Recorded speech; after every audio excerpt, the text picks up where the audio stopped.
네트워크 뉴스입니다.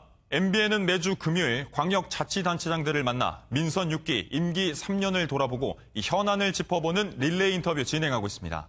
오늘은 윤장현 광주광역시장 만나 자세한 이야기 들어보겠습니다.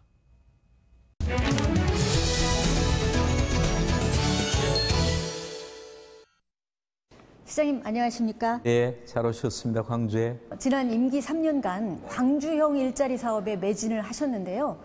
일단 광주형 일자리가 뭔지 설명을 좀 해주시고 그동안 어떤 성과를 거두셨나요? 광주에서 우리 사회의 가장 큰 문제 중에 하나인 인생 문제, 일자리를 만들어가는 일에 있어서 어떤 접근을 할까?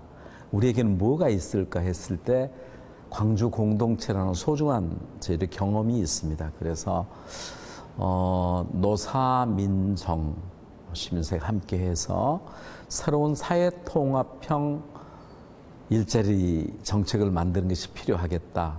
결국 우리 사회 지금 제조업의 경쟁력의 위기는 노사 화합의 문제와 일부의 고임금의 문제 때문에 벌어진 문제이기 때문에 이런 문제를 풀어가는 중요한 방법으로서 광주형 일자리를 택하고 지금까지 진행해 왔습니다. 네. 광주시가 이제 미래 먹거리 산업으로 추진하고 있는 것이 친환경 미래 자동차 산업이죠. 우선 3,030억 원의 국비로 확정된 국가 사업으로서 진행되고 있습니다. 부품 클러스터 사업이 이제 새 정부 들어서 완성차 및 부품 클러스터 사업으로 이렇게 돼서요. 그러려면 이제 예산이 그렇게 확보가 되어 있고요. 두 번째는 123만 평이라는 공업단지가 이제 산업단지가 확정이 되어 있고요. 여기에 이제 가장 중요한 사회적 자본이라고 말할 수 있는 광주형 일자리 이 세 가지가 함께 가는 식으로 되어 있습니다. 저희들은 기업이 올 수 있는 매력 있는 공단. 그래서 그 안에 저희들은 단순한 공단뿐만 아니라 사실은 임금을 적정 수준, 노동문제연구소 같으면은 4천만 원을 넘지 않는 수준을 이야기하고 있습니다만은 그렇게 하더라도 그곳에 행복주택을 지어서 주거비 문제를 좀 해결한달지 또 보건, 복지 또는 교육 이런 복지 시설을 공단에 함께 한다면은 임금 수준에 비해서 삶의 질은 더 높일 수 있다고 생각하고요. 특히 대구 같은 경우는 인공지능형 자동차를 이미 시작을 하고 있어서 광주와는 달굿벌 대구, 빛거울 광주와 함께 달빛 동맹의 그 선상에서 서로 상생할 수 있는 일들을 찾아서 하고 있습니다. 그 시장님은 5.18 광주 민주화 운동의 진실 규명에 그동안 많은 노력을 해오셨어요. 그래서 그동안 어떤 성과가 있었고 또 앞으로 어떤 부분들이 더 밝혀져야 한다고 생각을 하시나요? 근데 좀 하늘이 도왔던지 구도청 그리고 금남로에 가장 격전이 있었고 실질적으로 시민들에게 사격 명령이 내려졌던 그곳을 다 지켜봤던 전일빌딩 10층에 254개 정도 탄원이 발견되는데 아마 시청자 국민 여러분께서도 무슨 탄원이요 그러겠지만 헬리콥터에서 사격한 기관총 사격의 탄원이 발견됐습니다.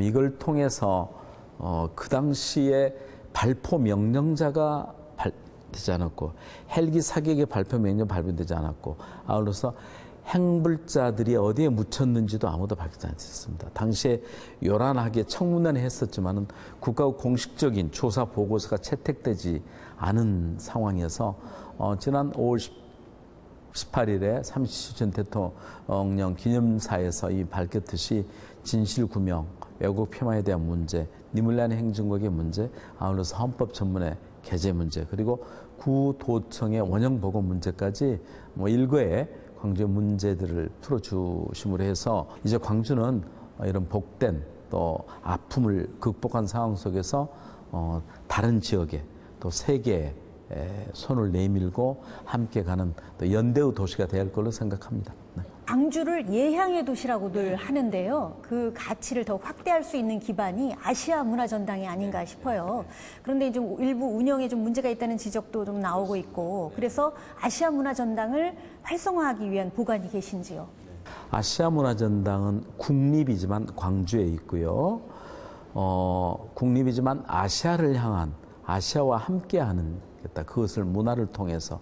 그러니까 중심도시라고 말하는 건 어떤 면에서 해석하면 좀 패권적 인식이 있을 수 있는데 아무튼 아시아 문화를 함께 토론하고 발전시키는 허브가 되겠다. 이런 생각이죠. 그런데 그러기 위해서는 이제 하드웨어라는 아시아 문화 전당이 잘 지어졌어요.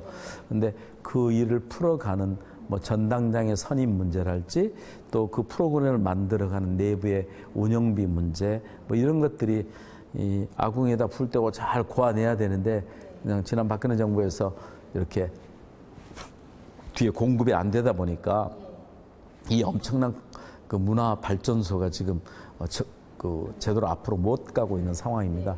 다행히 새 정부에서 아시아 문화전당 2.0 프로젝트를 다시 결정을 했고 7대 문화권 사업 같은 경우들도 어떻게 효율적으로 할 것인지 저희들도 그 효율적 검토들도 해내고 있습니다.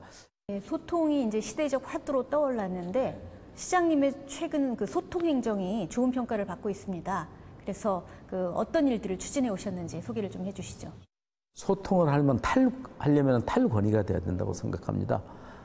그래서 이제 뭐 공간 안 들어가고 그 제 자동차 제 병원 했을 때 썼던 그 같은 차종으로 소울 타고 뭐 밖에 나갈 때도 이코노미만 타고 하면서 제 스스로가 차단되지 않은 제 처신이 먼저이라고 생각하고요.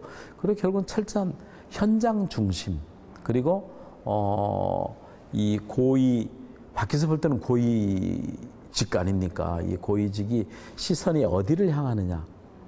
물을 부을 때 가장 낮은 곳에서 채워지듯이 시선을 아래로 향하는 일, 아파하고 힘들어하고 어렵고 소외된 쪽을 향하는 일, 뭐 그거밖에 한 것이 없습니다. 다행히 뭐 그런 점들이 매니페스토나 이런 데에서 의미롭게 평가는 되고 있습니다. 그래도 끊임없이 부족하고 제가 살피지 못한 부분이 굉장히 있으리라고 생각합니다. 지금까지 좋은 말씀 감사합니다. 남은 기간 좋은 성과 기대해 보겠습니다. 네, 감사합니다. 고맙습니다.